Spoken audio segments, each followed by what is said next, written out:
Bueno, aquí lo que debemos diferenciar bien es la base, sistema dispersante, o sea, lo que aporta líquido, y los agregados es la fase sólida en la cual se dispersa.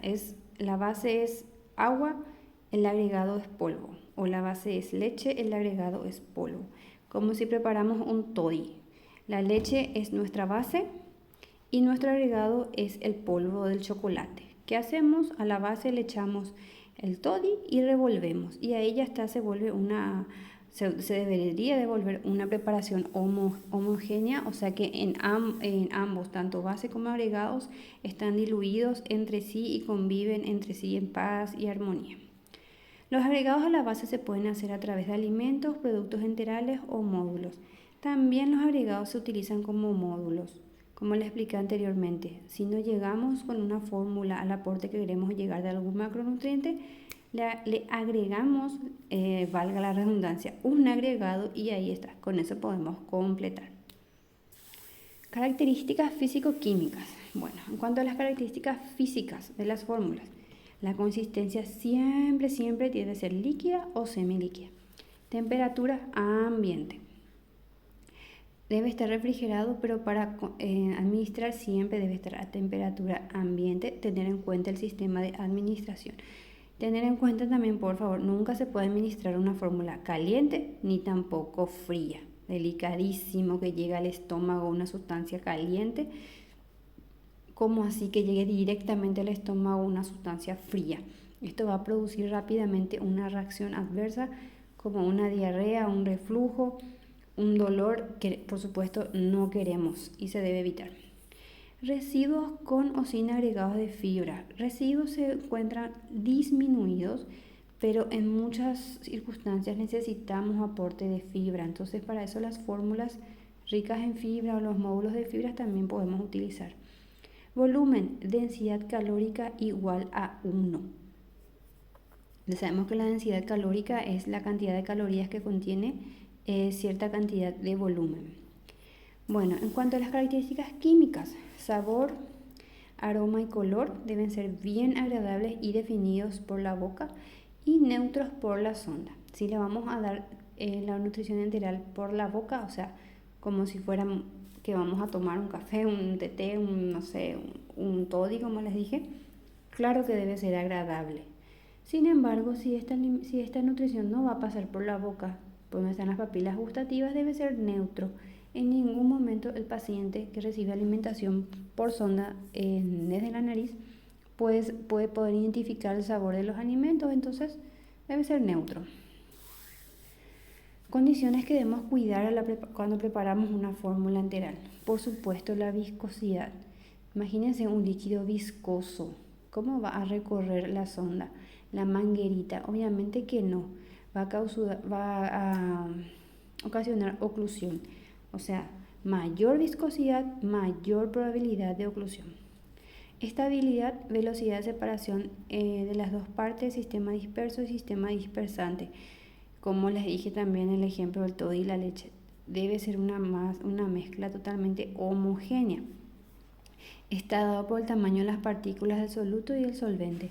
No podemos nunca querer disolver un agregado, un soluto, en un sistema dispersante que no es capaz de tolerar. O sea, poner mucha más sustancia sólida que lo que la sustancia líquida puede llegar a disolver. Osmolaridad, también se maneja número de partículas por litro de solución.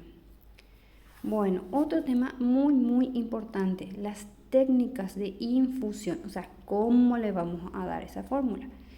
Bueno, estas son las técnicas disponibles y utilizadas. Por bolo se utiliza una jeringa, se carga el alimento y luego eso se inyecta a la sonda directamente y va pasando. Por gravitación es un frasco, una bolsa, como si fuera un suero. Se conecta y se deja colgando. Por propulsión es con la bomba de infusión, que lastimosamente no tenemos mucho en el sistema público, que es una bomba automática eléctrica que ella misma va controlando cada tanto va administrando la fórmula. Ritmo de infusión intermitente, continuo, cíclico. Eso también manejan todas las enfermeras. Si queremos, bueno, según cómo esté el tracto gastrointestinal, no podemos pasar mucho alimento de golpe. Entonces, tenemos que ir calculando en lo largo del día cuántas horas va a recibir esa alimentación. Y bueno, hasta aquí sería esto.